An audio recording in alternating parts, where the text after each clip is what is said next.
Instituto Nacional de Ciência, Tecnologia e Democracia Digital. Eu sou o João Guilherme, para quem não conhece, sou pós-doc no INCT e estou à frente do Laboratório de Dados do Instituto. Nessa aula a gente vai falar um pouco sobre um aspecto central do impacto social das chamadas fake news, que é a capacidade de viralização, seja no período eleitoral, seja no período de pandemia, por exemplo. Cada um desses momentos vai ter algumas especificidades nas dinâmicas de viralização dos atores envolvidos e também no papel desempenhado pelas plataformas. Algumas perguntas que a gente vai tentar responder ou ajudar a responder ao longo dessa aula são: por que as notícias falsas, a desinformação, enfim, eventos relacionados têm tanta facilidade para viralizar? Qual é a função das plataformas? Existe uma plataforma preponderante nesse mecanismo, ou elas têm uma lógica de funcionamento complementar, né?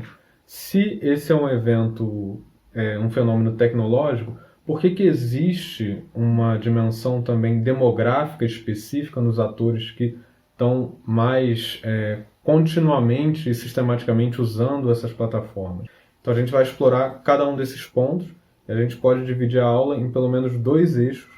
Um deles tem a ver com essa última pergunta, né, que entra na questão um pouco demográfica, mas que na verdade é um ponto mais histórico, sobre como os atores que hoje são tão bem sucedidos em se apropriar dessas plataformas para fazer isso, já vinham fazendo isso antes, como isso tem muito mais a ver com um processo incremental de aprendizado, que de repente encontra uma tecnologia que encaixa melhor com algumas estratégias já testadas e bem sucedidas anteriormente, do que propriamente com a caixa de Pandora que foi aberta em 2018, como muitas vezes algumas pessoas dão a entender, como se isso tivesse acontecido de repente. E por outro lado, a gente tem também a discussão tecnológica. Qual a diferença, por exemplo, da viralização no WhatsApp e da viralização no Facebook? Será que faz sentido falar de viralização separando as plataformas? Ou será que a viralização é um fenômeno que engloba o funcionamento conjunto dessas plataformas, onde nenhuma delas pode continuar estática e também uma alteração em uma delas acarretaria um efeito no funcionamento global do sistema? Então, é por aí que a gente vai guiar essa conversa e eu espero que vocês continuem comigo ao longo desses 30 minutos, onde eu vou tentar dar uma resposta. Bom, então, se a gente quer falar sobre as relações entre fake news e desinformação, o primeiro passo é definir um pouco melhor o que a gente entende por fake news. Dentro da discussão de tática política, principalmente no campo da comunicação política, essa discussão de fake news está muito ligada à ideia de desinformação, que é a tradução do termo disinformation, usado pelo Harold Lasswell num livro chamado Técnicas de Propaganda na Guerra Mundial. Então, esse livro de 1927, se eu não me engano, ele traz a ideia de que, se você identificar um nicho muito suscetível a um tipo específico de informação falsa, nesse caso, soldados propensos a deixar o campo de batalha, você pode operar através dessas informações uma frente relevante na sua estratégia ofensiva. Isso foi, de fato, feito. No cenário democrático, isso também é usado em outras frentes, por exemplo, na identificação de grupos de eleitores mais propensos a se abster numa eleição, ou grupos de eleitores mais propensos a rejeitar um candidato, se tiverem contato com uma série de informações falsas específicas. Em geral, essas informações têm um apelo emocional que está muito ligado à construção de solidariedade de grupo baseada na hostilidade àqueles que estão fora desse grupo. Existe uma série de pesquisas nessa direção, tanto na dimensão teórica dessa dinâmica, que é a relação entre agonismo e antagonismo, discutida pela Chantal Mouffe, por exemplo, quanto nessa dimensão propriamente emotiva, vamos dizer assim, dessa dinâmica de oposição e antagonismo, que a gente vai entrar em livros como Communication Power, do Manuel Castells, ou na linguística cognitiva do Lakoff, enfim. A gente pode explorar um pouco várias frentes. Mas o que interessa, particularmente a nós, é a questão da perfilização associada a essa estratégia.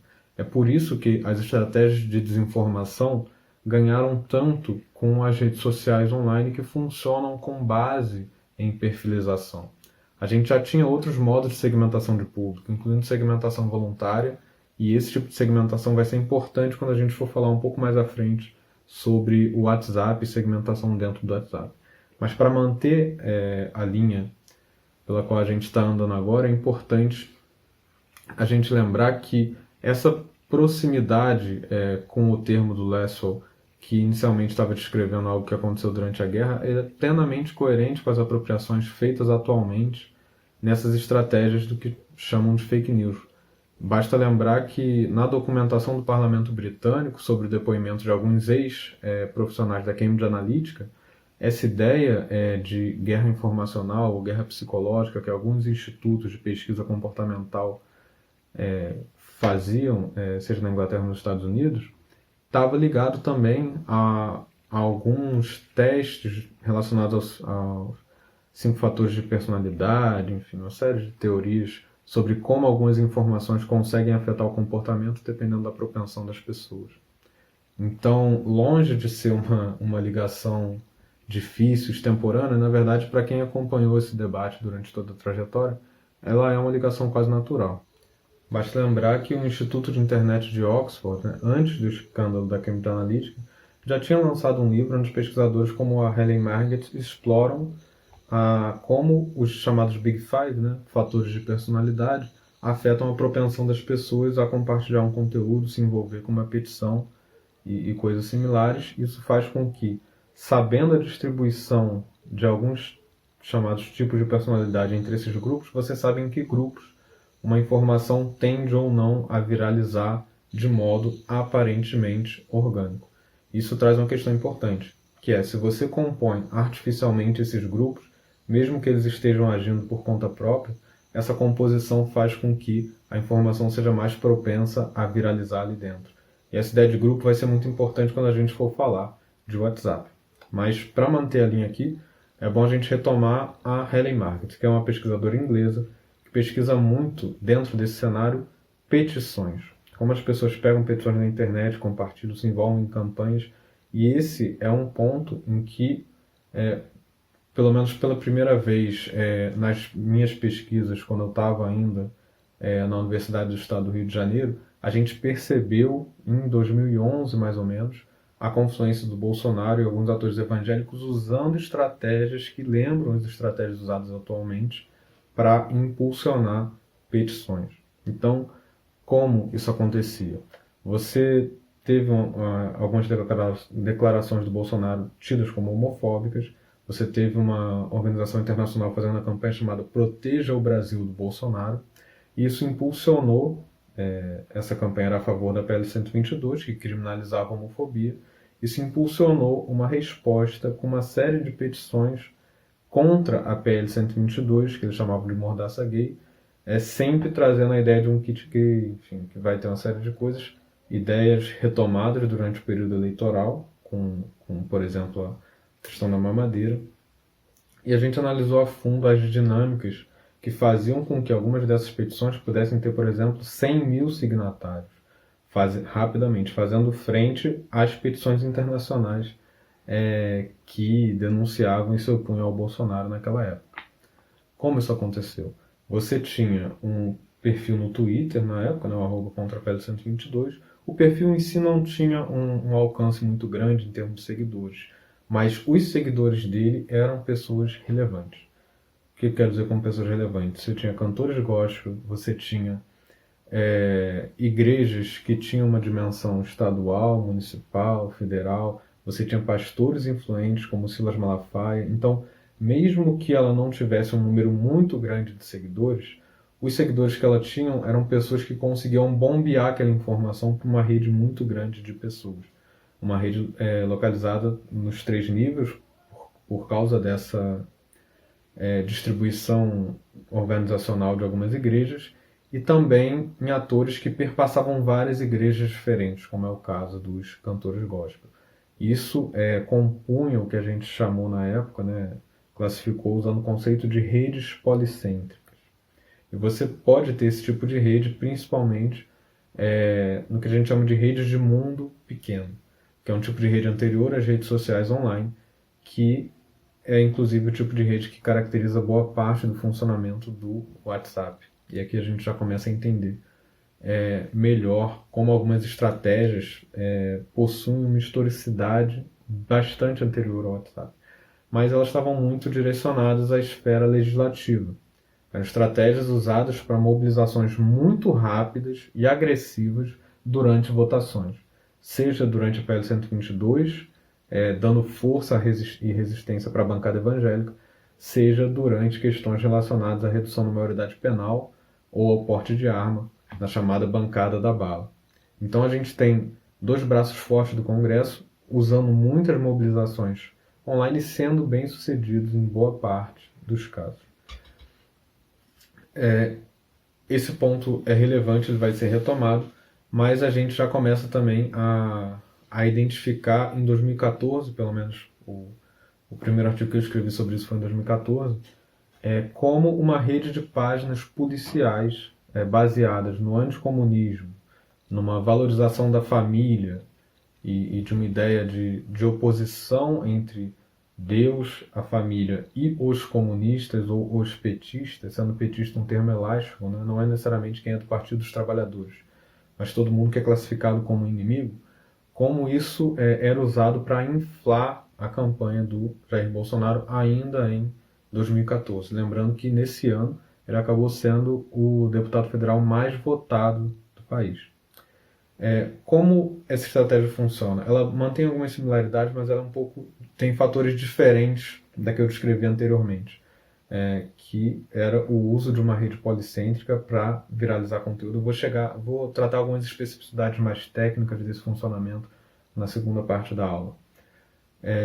Por que eu falo que o Facebook tem algumas diferenças? Porque o Facebook, pelo funcionamento da plataforma, ele acaba ajudando esses grupos a se formarem. No momento que você entre um grupo desse, curte uma série de publicações, ele fala, olha, tem vários grupos parecidos com esse. Você começa a conhecer esses grupos policiais, o que faz com que essas pessoas consigam se articular e se mobilizar, rompendo o que a gente chama de espiral do silêncio, né? Quando você acha que a sua opinião não tem repercussão social, você evita falar dela em público. Quando você começa a perceber que ela tem sim uma repercussão, que ela tem um representante e que ela faz parte de um cenário maior e de uma parcela maior da população, você sente mais à vontade para expressar isso. Esse artigo ele explorou basicamente a função da retórica da intransigência na construção da identidade política do Bolsonaro. Aquele mecanismo que eu citei no começo da aula, você fortalecer a solidariedade dentro de um grupo, incentivando a hostilidade com aqueles que estão fora. E aí você já começa a ver a viralização, por exemplo, de declarações polêmicas do Bolsonaro, atribuindo a essas declarações uma conotação humorística. Mas a viralização que acontece dentro do Facebook, ela tem um perfil muito diferente da que ocorre em outras redes, como o WhatsApp, por exemplo, e mesmo dentro dessa estratégia do Twitter, porque essa viralização ela se apropria e joga com o funcionamento do próprio algoritmo do Facebook para impulsionar a própria visibilidade. E aqui a gente começa a entrar um pouco na discussão mais técnica de como ela joga com esses algoritmos e por que eu falo tanto que isso é diferente de outras redes e de outros fenômenos. Dentro dessa discussão que já começou a entrar um pouco no cenário que a gente conhece atualmente de redes sociais online, campanha em redes sociais online, que eu falei que tinha uma dimensão mais técnica, é muito importante a gente lembrar que existe uma série de atores que dependem economicamente de um trabalho profissional nessas plataformas. É evidente que esses atores estudam o funcionamento dos algoritmos porque esses algoritmos vão definir a visibilidade que eles têm e também, por tabela, acabam influenciando a monetização, ou seja, quanto eles recebem, no caso em que você tem, por exemplo, o Google AdSense ou algum tipo de remuneração nesse estilo. Esse estudo de como se adequar ao algoritmo para instrumentalizar algumas características dele é chamado de SEO, que é um acrônimo para otimização de ferramentas de busca. Algumas das características que são usadas nesse tipo de de estratégia de adequação, elas ganham muito, por exemplo, quando você consegue convencer as pessoas que estão assistindo o vídeo a se engajarem, curtindo, comentando. Quando você consegue uma curva rápida de acesso ao vídeo, quando a proporção entre as pessoas que encontram aquele conteúdo na busca e clicam nele é uma proporção muito alta. Então, quando você consegue mobilizar, como no exemplo do Twitter, onde você tinha uma rede de comportamento coordenado, levando as pessoas para uma petição que estava hospedada em outro site, você tem a chave para a interferência de uma plataforma em outro site e também para a interferência de uma plataforma em outra plataforma. Foi por isso que eu disse que tinha uma diferença entre o uso do Twitter, mencionado anteriormente, e o uso do Facebook. Porque o uso do Facebook, essas páginas policialísticas estavam todas girando dentro do funcionamento do próprio Facebook, né? Às vezes saíam para um site próprio, mas não tinha essa ideia de comportamento coordenado para ter um impacto específico em outro lugar, como tinha né, essa mobilização contra a PL 122. E aí você tem um ponto-chave. Se, por exemplo, para o YouTube um vídeo muito curtido deve ser mais exposto, deve ser mais visto, e eu consigo canalizar uma quantidade muito grande de apoiadores para curtir sistematicamente, eu acabo hackeando, vamos dizer assim, o funcionamento daquele algoritmo e da exposição que ele faz. Se uma pessoa que já viu um vídeo de determinado canal aumenta consideravelmente a propensão do algoritmo de indicar outros vídeos daquele canal para ela ver, na home dela, como resultado de busca e até naqueles envios de atualização pelo celular, você pode também juntar as duas coisas. Você circula os links do YouTube e não por acaso todos os levantamentos, o meu levantamento sobre o WhatsApp em 2018, do Caio Machado, do Vitor Chagas, da Isabelle Mitoso, diversos levantamentos feitos em 2018 mostraram que a maioria dos links que circulam no YouTube no WhatsApp são links para o YouTube. Por quê? Porque você tem essa interação entre as plataformas. Então, muitas vezes, a apropriação dos algoritmos de redes sociais por alguns atores não se dá por uma lógica interna ao algoritmo, mas por distorções que são alcançadas através de um comportamento coordenado que muitas vezes parte de outras plataformas. E você tem, inclusive, como no uso do Telegram por algumas campanhas, uma centralização dessas várias plataformas. Então você entra lá, como o Telegram facilita a automatização de alguns processos, e você tem por região em qual grupo você deve participar. Você tem as várias redes sociais diferentes que vão atuar de modo integrado, Facebook, WhatsApp, YouTube, e você consegue fazer com que essas campanhas coordenadas sejam mais fáceis e também, obviamente, mais eficientes. Tem uma análise minha junto com o Vitor Chagas, recentemente foi para a campanha de 2019, além de Isabelle Mitoso, Samuel Barros e Gilvan, que mostra como o WhatsApp foi usado para distorcer consultas no e-cidadania, por exemplo, baseado nessa lógica de comportamento coordenado. Isso, para variar, também não é novo. As pessoas já tentavam fazer isso há muito tempo, mas poucas ferramentas deram para elas uma saída tão eficiente nesse tipo de ação quanto o comportamento coordenado através de grupos interconectados dentro do WhatsApp. Tem um exemplo clássico desse tipo de comportamento que foi quando a revista Time abriu a votação da personalidade do ano para quem quisesse através do envio de cartas. Uma comunidade turca se mobilizou muito fortemente e aí uma figura importante para esse grupo nacionalista, que era o Atatürk, acabou ganhando personalidade do ano em várias frentes. Acabou passando o Einstein como melhor cientista e passando alguns estadistas como Churchill como melhor estadista também.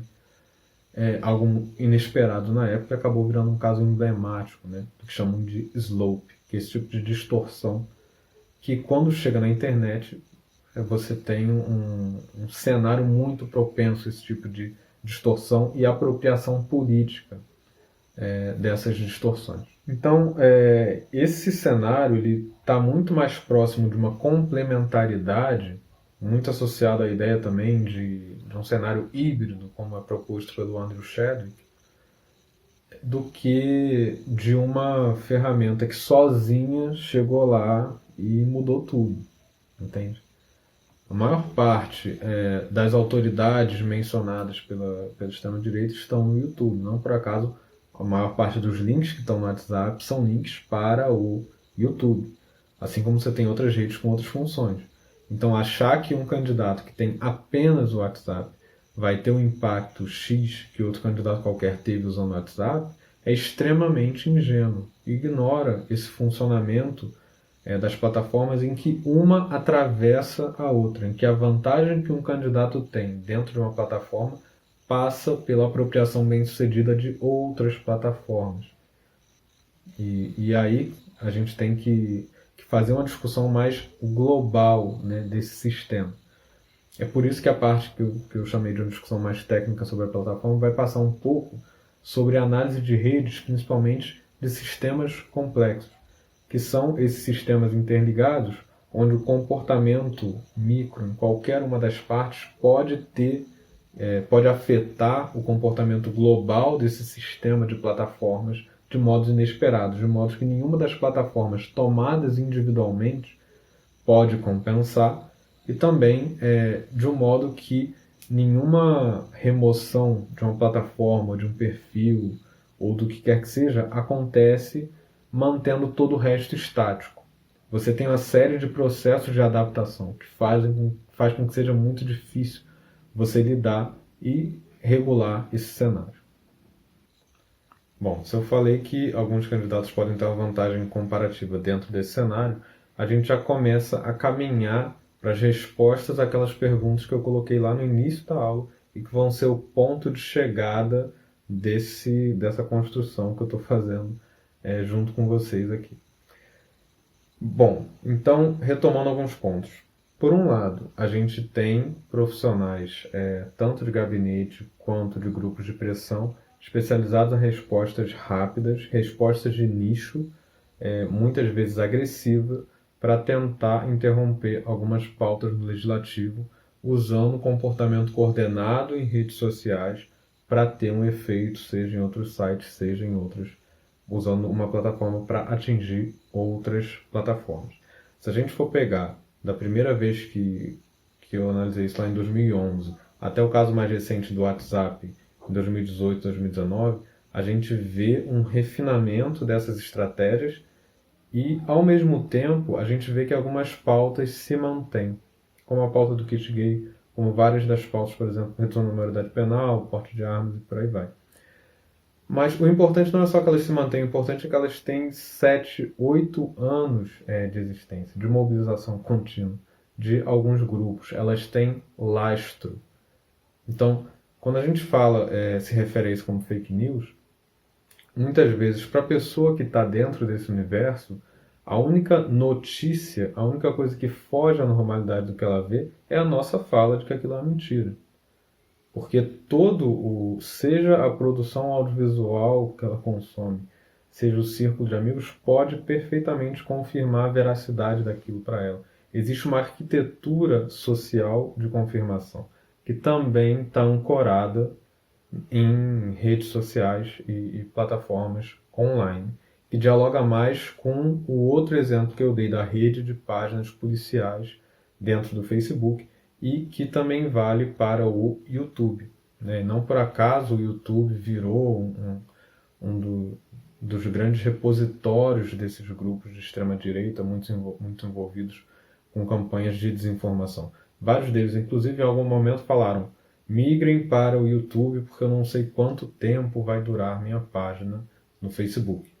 Então a gente junta as redes de comportamento coordenado voltadas para a viralização e impacto em outros lugares, e ao mesmo tempo uma arquitetura de confirmação social que dá veracidade àquilo que as pessoas estão vendo.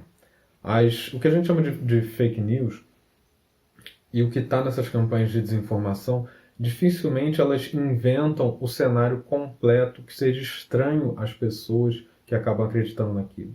Então a pessoa que já está há 8 anos ouvindo sobre kit gay, que já acredita naquilo, ouvir sobre um dos componentes desse kit é uma mamadeira assim assado, ou quem inventou esse kit foi o candidato X, é só um adicional dentro de algo em que ela já acredita. E aí, entre desacreditar esse adicional sozinho, ou desacreditar o conjunto todo pelo qual ela está lutando há bastante tempo, existe uma barreira muito grande. É por isso que existe essa barreira.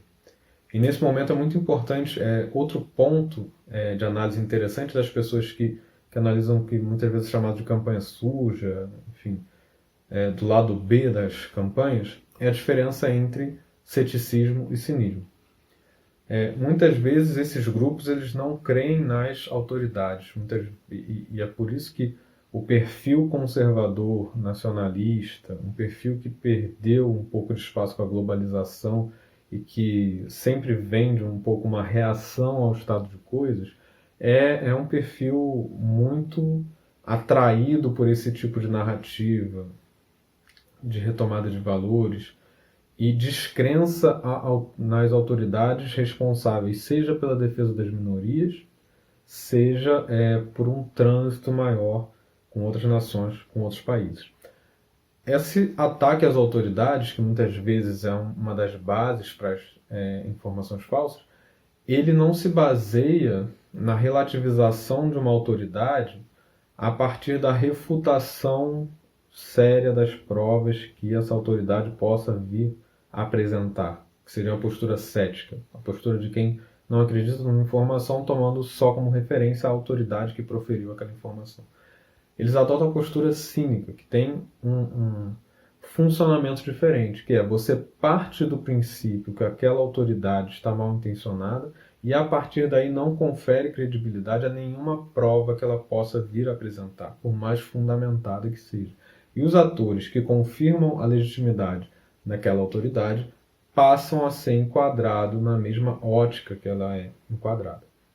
Então, dentro desse cenário, entendendo uma arquitetura de confirmação dessa série de crenças, entendendo o lastro que isso tem ao longo do tempo, entendendo também essa dinâmica de ataque à autoridade, não baseado numa postura cética, mas numa postura cínica, que já foi notado em vários outros estudos, incluindo num livro chamado A Espiral do Cinismo, da Kathleen Jameson, que é bastante interessante conferir para participar desse debate, a gente começa a entender por que isso faz tanto sentido. Algumas dessas informações fazem tanto sentido, principalmente aquelas que retomam pautas do legislativo. E aí entra a questão, faz sentido para quem? Faz sentido para esse grupo específico? Qual é esse grupo específico? E a gente tem que entender também que ao longo desse processo inteiro houveram convergências entre esses grupos. Principalmente, eu falei que essa mobilização contra a PL 122 acabou mobilizando autores evangélicos como o Silas Malafaia, mas essa confluência ela permaneceu depois disso. Bolsonaro defendeu o Marco Feliciano quando teve aquela crise na Comissão de Direitos Humanos. Posteriormente teve uma manifestação grande em Brasília, em que o Bolsonaro é um dos poucos parlamentares convidados a falar, uma manifestação religiosa. Ele começa a juntar o Brasil, acima de tudo, com o Deus acima de todos, ainda nesse momento. Então a gente entende que esse repertório comum, que foi se casando, se constituindo, ele também tem uma historicidade que ajuda a entender por que essa margem foi ampliada. Embora ela continue sempre, enfim, restrita. A gente não pode achar que todo mundo acreditou na mesma informação falsa, até porque cada nicho vai ter uma propensão a acreditar num tipo de informação falsa diferente, uma propensão a compartilhar um tipo de informação falsa também. E essa é a função da perfilização, identificar qual grupo está mais propenso a interagir com um tipo específico de informação falsa. E essa perfilização acontece mesmo em aplicativos que não ofereçam segmentação ou perfilização, como é o caso do WhatsApp. E aí, talvez seja necessário uma breve explicação um pouco mais técnica sobre por que o WhatsApp foi subestimado, por que nós investimos no WhatsApp e por que é possível viralizar lá dentro. Bom, primeiro, ainda em 2017, num trabalho sobre o chamado lado B das campanhas, que é quem faz essa campanha suja, que hoje, enfim, um grupo específico é chamado Gabinete do Ódio, outros por paralelo também acabam sendo chamados disso, mas que costumava ser chamado lado B das campanhas políticas, né, ou de campanhas permanentes, a gente notou um otimismo muito grande com relação ao papel do WhatsApp na eleição de 2018. Muitos deles falavam que o WhatsApp vai ser a nova Dark Web, vai ser um lugar onde a correlação entre o alcance e a chance de ser descoberto, que é o que é sopesado quando você vai por esses profissionais envolvidos em campanhas de informação falsa, ela ela tem uma vantagem muito grande para a pessoa que se apropria, porque você tem muito baixa chance de ser descoberto e você tem um alto potencial de viralização. Mas esse alto potencial foi ignorado por muito tempo, porque a maioria dos elementos usados para falar sobre viralização pareciam estar ausentes no WhatsApp. Dois dos principais conceitos mobilizados para entender o que é chamado de comportamento de manada, enfim, esse tipo de coisa, são a informação social e a visibilidade. O que é informação social? Eu vejo que uma determinada campanha quer chegar a 1 milhão de pessoas, já chegou a 800 mil. Eu vejo que isso tem um potencial grande de se concretizar, passo a ter um estímulo maior para tomar parte nisso. O que é a visibilidade? Visibilidade é, uma série de amigos meus aderiram a uma campanha, eles veem o meu comportamento online, eles vão ver se eu não tomar posição dentro dessa campanha. A união dessas duas coisas, junto com a perfilização e algoritmos de visibilidade, gera as dinâmicas de viralização constante em redes como o Facebook. A própria ideia dos trending topics, né? O que está todo mundo falando, passa muito por isso. O WhatsApp não tem nada disso e também não tem um algoritmo de visibilidade. Mas ele tem o potencial de viralização que está lá no início dos estudos de viralização, que é a ideia do mundo pequeno, que é de onde vem a ideia de graus de separação, 6 graus de separação. O que é isso? Qual é essa ideia? A ideia é que você pode ter uma série de grupos pequenos, não muito grandes, mas a partir do momento que a pessoa pode estar em mais de um grupo, ela pode fazer uma ponte entre diferentes grupos.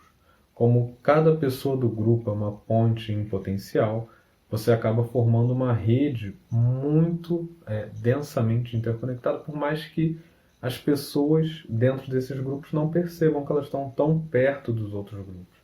E aí que vem a surpresa dos 6 graus de separação. Você fala para a pessoa que ela está a 6 graus do presidente, de quem quer que seja, o que isso quer dizer? Isso quer dizer que explorando essas pontes entre grupos, usando estrategicamente a ponte para outro grupo, e depois uma das pontes presentes nesse grupo para pular para outro lugar, você com 6 passos, em média, pode chegar à maioria das pessoas que você escolher no seu país. Pelo menos o experimento do Stanley Milgram, que acabou definindo 6 graus de separação, foi feito dentro dos Estados Unidos, não era uma coisa global. Hoje em dia isso tem outra conotação. E o WhatsApp encaixa perfeitamente aí dentro. Você só tem um empecilho, que é você precisaria formar grupos de pessoas muito propensas a compartilhar um determinado conteúdo. A gente retoma lá a discussão sobre turbulência política que eu fiz anteriormente sobre o livro, né? Que traz essa possibilidade a partir de perfilização. E aí, se você tiver bancos com números de celulares bem segmentados, de pessoas que você sabe que te apoiam, e não precisa ter uma segmentação muito sofisticada. Se você tiver CEP, por exemplo, e número de celular, você pode fazer a segmentação por bairro. E você começa a criar grupos automaticamente, inserindo essas pessoas, mesmo que boa parte delas saia, as que ficarem passam a colocar alguns amigos, e você consegue que esse grupo tenha uma sobrevida. Você não tem só um grupo com 256 pessoas entusiasmadas com o que você está colocando ali. Você tem 256 fontes de pontes para outros grupos, muitas vezes em mais de uma ponte. E aí, se a gente considerar que uma pessoa pode encaminhar para um grupo e cada pessoa desse grupo pode encaminhar para um novo grupo, se a gente entender o WhatsApp como uma rede de grupos interconectados por pessoas que estão em mais de um grupo e são capazes de fazer essa passagem, a gente tem a possibilidade de aumento exponencial de visibilidade.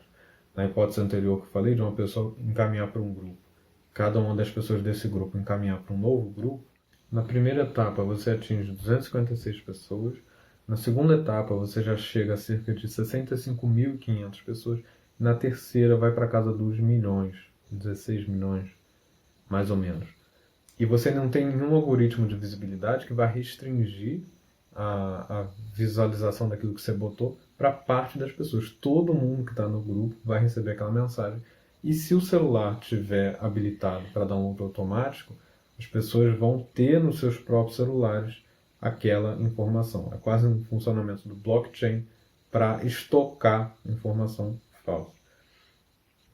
O ponto principal aí é exatamente a possibilidade de produção de grupos de modo aparentemente automatizado, inserção de pessoas à revelia, seguindo aquela segmentação que você encontra muitos apoiadores de vários nichos. Esse cluster de grupos interconectados que você faz e as diversas pontes que eles têm para fora da rede são muito beneficiadas pelo uso que é feito do WhatsApp no Brasil, que é um uso muito operacional e ocupacional. O que isso quer dizer? Isso quer dizer que ele é feito para resolver problemas pontuais e não para publicizar opiniões ou o que quer que seja. Então, você tem uma quantidade muito grande de grupos de WhatsApp, grupo de trabalho, grupo de igreja, grupo para o que quer que seja, muito capilarizado.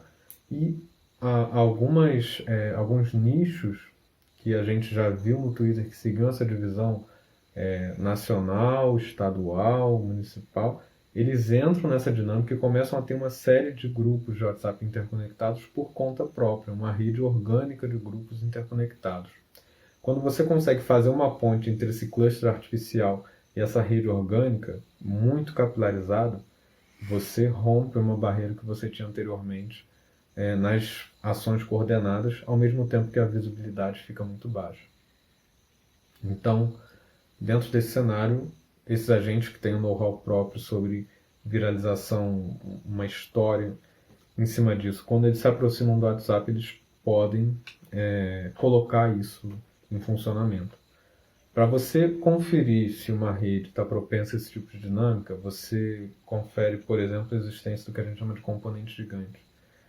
Dentro de análise de redes, esse componente gigante é um termo cunhado por pesquisadores russos, né, o Rapoport e o Howard, na década de 60 mais ou menos, que eles analisaram, por exemplo, uma doença contagiosa.